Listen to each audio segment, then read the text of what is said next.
Ed está em apuros. A situação não é fácil. Faltam poucos dias para a convocação, não tem técnico. Será que o jovem Ed convocará a seleção brasileira? Teremos um fato inédito, histórico, acontecendo? E os ventos em Brasília, antes muito favoráveis ao jovem Ed, neste momento estão mudando de direção e podem ser tão fortes a ponto de tirá-lo da cadeira de presidente da entidade. Que terça-feira, hein? Nem seria esse o tema do vídeo hoje, mas vai ter que ser. Vai ter que ser porque tem coisas acontecendo. Esse vídeo é muito importante, principalmente a segunda parte, tá? Dá o like aí, se inscreve, ativa o sininho, vem com a gente rumo a 350 mil inscritos por aqui na correria, porque hoje eu vou pro San Siro, o pessoal ontem zoou, né? Pô, o Jorge fala que vai ser um vídeo rapidinho, tem 18 minutos. Irmão, tem vídeo de segunda-feira que dura 50, 45. Então ontem foi curto. Não sei como é que vai ser hoje aqui, mas eu pretendo que seja rápido, porque já já eu parto pro San Siro. San Siro! Meu Deus do céu! A Vila Belmiro se chama Urbano Caldeira, todo mundo chama de Vila Belmiro. O Maracanã se chama Mário Filho, todo mundo chama de Maracanã. O Giuseppe Meazza é chamado de San Siro. Pega as capas hoje da Gazeta dello Sport, que é aqui de Milão, do Corriere dello Sport, que é de Roma, que são jornais esportivos, tá lá estampado. San Siro, jogo de hoje no San Siro, o Milan tenta a classificação no San Siro. San Siro! Porra, pra não encherem mais o saco. 2 da tarde começa o pré-jogo na TNT e na Max pra Inter e Barcelona. Uma baita semifinal de Champions. Eu vou dizer pra vocês, pra mim, palpite puro, passa a Inter. Eu acho que a Inter é levemente favorita num confronto que é muito igual e que voltou igual da Catalunha. 2 da tarde, já liga na TNT e na Max, que nós vamos estar lá, todo o nosso time, no Giuseppe Meazza, no San Siro, para esse Inter e Barcelona. Vamos conhecer o primeiro finalista da Champions. Mas vamos aqui à vaca fria, né? Dia 18, hoje é dia 6. Anote aí, hoje é dia 6. Dia 18 de maio, a CBF tem que enviar a lista prévia para a próxima data FIFA.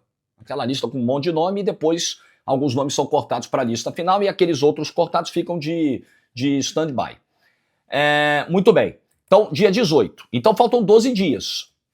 E uma lista como essa, ainda mais pela extensão da lista, pela quantidade de nomes, ela não é feita da noite para o dia. Você vai ao longo do tempo, por mais que alguns nomes já façam parte ali de um esqueleto, né, de uma base, mas você vai acompanhando, observando os jogos. Hoje tem que sentar para assistir, por exemplo, o Rafinha em campo na semifinal, né? Ficar de olho amanhã na outra semifinal, tem Marquinhos e tudo.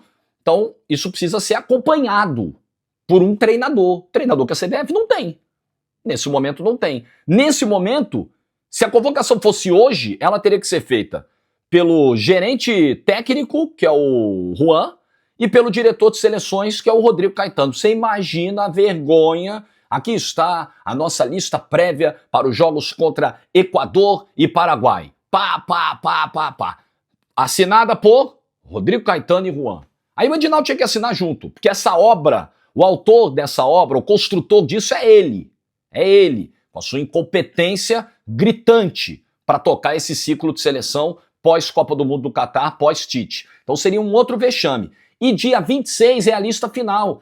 E é uma lista final que ela é sempre divulgada com a coletiva do técnico. Então daqui a 20 dias, se não tiver um técnico, quem vai ter que sentar lá para dar a coletiva vai ser o Rodrigo Caetano. Os convocados são pá. Aí você imagina o nível das perguntas. Rodrigo Caetano, eu não sei nem como seria o tamanho do constrangimento. Por que você escolheu pelo zagueiro tal? Por que o fulano não foi convocado dessa vez? Por que o fulano foi convocado pela primeira vez agora? Quem vai ser o titular no gol? Como é que você está pensando o ataque? Você vai seguir com 3 atacantes? Você vai mudar para o 4-4-2? Porra, como é que você vai repercutir, abordar isso com o Rodrigo Caetano, gente? Corre esse risco a seleção brasileira de futebol, ela tem pouco tempo. Cada hora a gente escuta uma coisa sobre o Ancelotti. Tá esquentando, tá esfriando, tá esquentando, tá esfriando. Eu continuo muito descrente da vida do Ancelotti. Se o Ancelotti chegar, seria o primeiro a dizer aqui, errei nessa previsão, fui surpreendido positivamente. Porque apesar de todas as críticas que faço à CBF pelo processo, pela forma como ela vem conduzindo o processo, o acerto na escolha do nome sempre foi registrado aqui. Sempre foi a minha opinião. Tá dando as cabeçadas dela, tá fazendo do jeito torto, mas olha, a escolha é boa. Vamos ver. E Jorge Jesus tá no mercado, tá dando sopa. Jorge Jesus tá querendo. Jorge Jesus está querendo e a CBF não quer muito ele. A CBF quer outra mina lá que não está dando muita bola, né? E quando eu vim para Milão, eu li muito sobre essa história do pai do Neymar. Saiu muito no fim de semana essa apuração, nem tive tempo de repercutir isso com você aqui no canal. O pai do Neymar teria vetado, conversado com o Edinaldo, e vetado a contratação do Jorge Jesus pelas tretas lá nos tempos de Al Hilal entre o Neymar e o Jesus. Eu quero muito acreditar que isso não seja verdade. De verdade, assim, fortemente. Porque, com todo respeito, eu sei da importância do Neymar para a seleção brasileira, mas vamos lá. Vamos imaginar, vamos desenhar um cenário hipotético em que o Jorge Jesus é o nome número 1. Não é, né? O número 1 é o Ancelotti, na cabeça da CBF. E acho que corretamente. Mas vamos lá, vamos imaginar que fosse o Jesus. Não, Jesus é o cara, a gente quer ele. Vamos contratar, tá dentro do nosso projeto, do perfil que a gente tá buscando. Pá, vamos até o final. Aí na última hora, não, vamos voltar atrás porque tem a treta com o Neymar, o pai do Neymar recomendou não contratar. Eu acho que isso extrapola muito um nível saudável de influência que o Neymar e o pai dele possam ter na seleção brasileira. Claro que por ser o principal jogador da seleção brasileira, ele vai ter um nível alto de influência. Mas vamos lá, alguém consegue cravar que o Neymar vai estar disponível na Copa do Mundo? Então veja, você corre o risco de não trazer um treinador para atender ao desejo do principal jogador da seleção, só que você não tem garantia nenhuma que ele vai estar disponível ano que vem. Aí você pode ficar sem os dois, seu treinador e sem o seu principal jogador que, né, hoje tem o seu futuro físico como incerto, absolutamente incerto. Quero muito acreditar que isso não seja verdade, porque eu acho isso bizarro. Acho isso bem bizarro. Com todo respeito ao pai do Neymar, que está fazendo um trabalho do Santos de tentar resgatar um pouquinho a autoestima do clube, né? Fazer o mínimo, já que a diretoria que está lá não faz, o mínimo de melhorar um pouquinho as estruturas do clube, mas isso aí já extrapola muito. Isso aí já passa muito do limite do razoável. Quero acreditar que não seja verdade. Além disso, nós temos os ventos em Brasília mudando, esse é o tema principal do vídeo.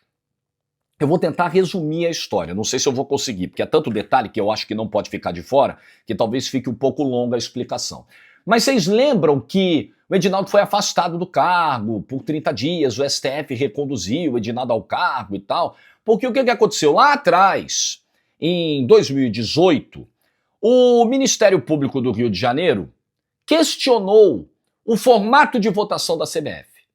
Essa coisa dos presidentes de federação terem peso 3 nos seus respectivos votos para a presidência da CBF, os clubes da Série A peso 2, os clubes da Série B peso 1.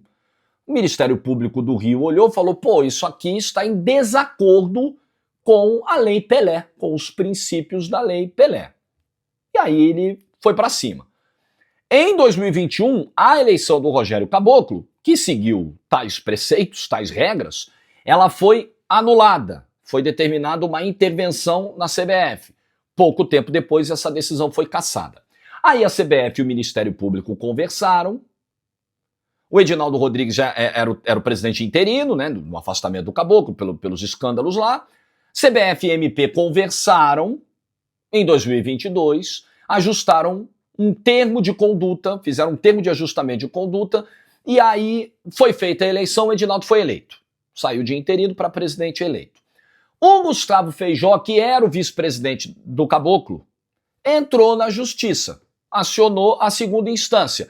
O caso caiu no colo do Tribunal de Justiça do Rio de Janeiro. Quando o Tribunal de Justiça do Rio de Janeiro olhou, falou, porque qual foi a alegação? O acordo, o termo de ajustamento de conduta foi homologado na primeira instância. E aí o que alegou o Gustavo Feijó? O juiz de primeira instância não tinha competência, atribuição para homologar aquele documento. Então não vale, tem que anular e tem que anular a eleição também, que foi respaldada por esse documento. Aí a segunda instância do TJ olhou e falou, é verdade, verdade, tem razão. Edinaldo afastado do cargo, interventor nomeado. Treta gigante. Aí o caso sobe para Brasília, para o Supremo Tribunal Federal. Graças a uma ação direta de inconstitucionalidade, uma ADI, impetrada pelo PCdoB, o Partido Comunista do Brasil, que tem lá, talvez, suas conexões com o Jovem Nerd. Parou no colo do ministro Gilmar Mendes, o Gilmar Mendes foi uma alegação, eu, com todo respeito, ministro Data Vênia, ela foi divertida, por mais que existisse ali uma argumentação, mas Um dos motivos foi a iminência da convocação para a Olimpíada, a lista tinha que ser divulgada e a seleção precisava ter alguém para responder e para assinar. Ora, qualquer um podia lá, o IT ventou, qualquer um podia. Mas enfim, né, o Edinaldo foi reconduzido ao cargo numa decisão provisória até que o plenário do Supremo Tribunal Federal se debruçasse sobre o tema. Quando chegou no plenário, foi feito um acordo. Foi homologado um acordo que contou com algumas assinaturas. A Federação Mineira de Futebol assinou, o próprio Gustavo Feijó assinou, beleza, né? E tinha lá a assinatura do Coronel Nunes. Lembra do Coronel Nunes? Coronel Nunes que, infelizmente, pelo que se informa, desde 2018, está passando por um problema de saúde, um tumor no cérebro, e eu desejo que ele se recupere prontamente disso, plenamente disso, né? Uma coisa é analisar a gestão e criticá-la, os atos do Coronel Nunes, né? Quando ditou os rumos do futebol brasileiro por um tempo, outra coisa é a sua vida pessoal, e eu desejo pleno restabelecimento dele. Mas vocês lembram que o Coronel Nunes foi o camarada que na eleição para a Copa de 2026 votou no Marrocos. Tava todo mundo fechado para a candidatura dos países da América, e do nada o Coronel Nunes, plau! Marrocos. Aí o Alejandro Domingues, o presidente da Conmebol, chegou pro acho que era o Maluf, o vice da CBF, falou, cara, o que aconteceu aí, irmão? Porque, pô, que loucura, ele tava fechado com nós e aí votou no Marrocos e tal, aí disse que o Sarney, era o Sarney, Maluf, era o Fernando Sarney. Aí o Sarney falou, não sei, tô surpreso com o que aconteceu, lembra? Esse caso pitoresco da história do futebol.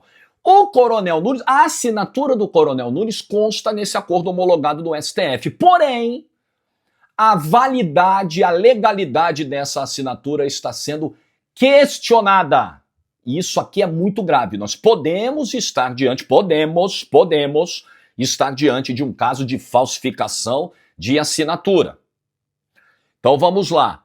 O Coronel Nunes assinou o documento e aí uma perícia foi contratada, uma perícia foi pedida nessa assinatura. Analisaram assinaturas de anos anteriores do Coronel Nunes, assinaturas de 2015, de 2023, né? E aí, na análise dessas assinaturas, por essa perícia, a assinatura não passou. Então, existe uma suspeita nesse momento. Essa perícia foi, inclusive, contratada a pedido de um vereador do Rio de Janeiro. Marcos Dias é o nome do vereador. As coisas estão quentes na política, né? E sai muita coisa do Rio de Janeiro, onde fica a sede da CBF. Então, se comprovada a fraude, se o Coronel Nunes, de fato, não assinou, teve a sua assinatura falsificada por alguém, esse acordo pode ser anulado. E qual seria a consequência imediata da anulação desse acordo no STF? Da perda da validade desse acordo? Sim, a retirada de Edinaldo Rodrigues do cargo de presidente da entidade. Segundo algumas apurações que eu li ontem, há uma insatisfação em Brasília pela exposição causada aos apoiadores do Edinaldo, aqueles que deram sustentação à sua manutenção ou recondução ao cargo. Então, algumas apurações ontem, inclusive, mostravam uma certa irritação do ministro Gilmar Mendes com a matéria da revista Piauí, com a história dos contratos do seu instituto com a CBF, as críticas que ele recebeu por isso, inclusive foi feita a crítica aqui neste canal. Acho que o ministro deveria ter se declarado respeitosamente, ministro, acho que o senhor deveria ter se considerado impedido de julgar o caso da recondução do Edinaldo ao cargo de presidente da CBF, pelas ligações do seu instituto com a CBF, mas enfim, né, tenho uma opinião sobre a decisão judicial, mas a respeito totalmente, como respeito todas e cumpro todas, né? Mas não vou me furtar o direito de dar minha opinião aqui.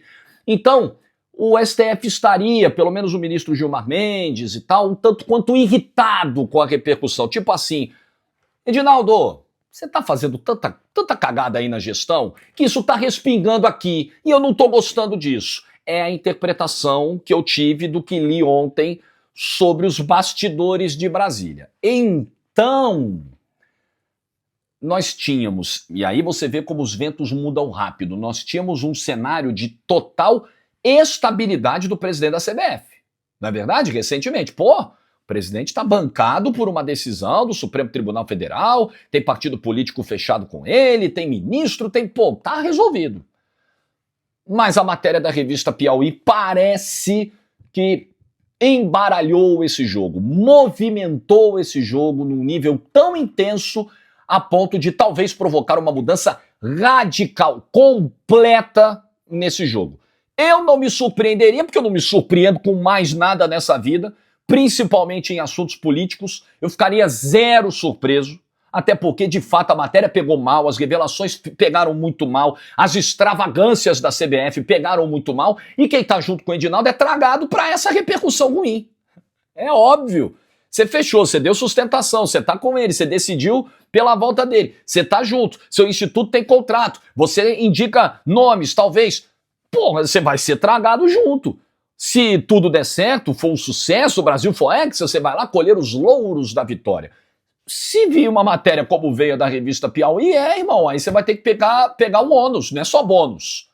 Você vai pegar o ônus. E convenhamos, estar ao lado, decidir favoravelmente a uma figura, a meu ver, do ponto de vista gerencial, tão incapaz como o Edinaldo Rodrigues, não estou falando de vida pessoal, viu, presidente? Estou analisando o seu trabalho à frente da entidade. É correr um risco alto demais de desgaste da própria imagem. E parece que é esse cálculo que está sendo feito em Brasília. Está custando caro demais para a imagem estar ao lado de Edinaldo Rodrigues. Então pode ser que a coisa avance sobre essa supostamente fraudada assinatura do Coronel Nunes e o Edinaldo balance tanto a ponto de cair. Aguardemos, mas o que vem de Brasília para o Edinaldo nesse momento não é bonito. Ai, ai, o que você pensa? Deixa a tua opinião nos comentários. Vai ser divertido, hein? Isso eu garanto pra você. As cenas dos próximos capítulos serão animadíssimas. Vamos ter belos almoços falando sobre isso nas próximas semanas. Eu não tenho dúvidas disso. O que você pensa? Deixa a sua opinião nos comentários e eu vou correndo pro San Siro. Tá vendo? O vídeo ficou menor do que ontem. Hoje, um pouquinho menor do que ontem. Foi corrido, sim. Tem vídeo que dura 50, 17, 18 minutos, são nada. Like no vídeo se você ficou até o final. Te vejo às 2 na TNT e na Max. Vem comigo pra esse Inter e Barcelona que vai ser maravilhoso, vai ser histórico. Juízo! Tchau!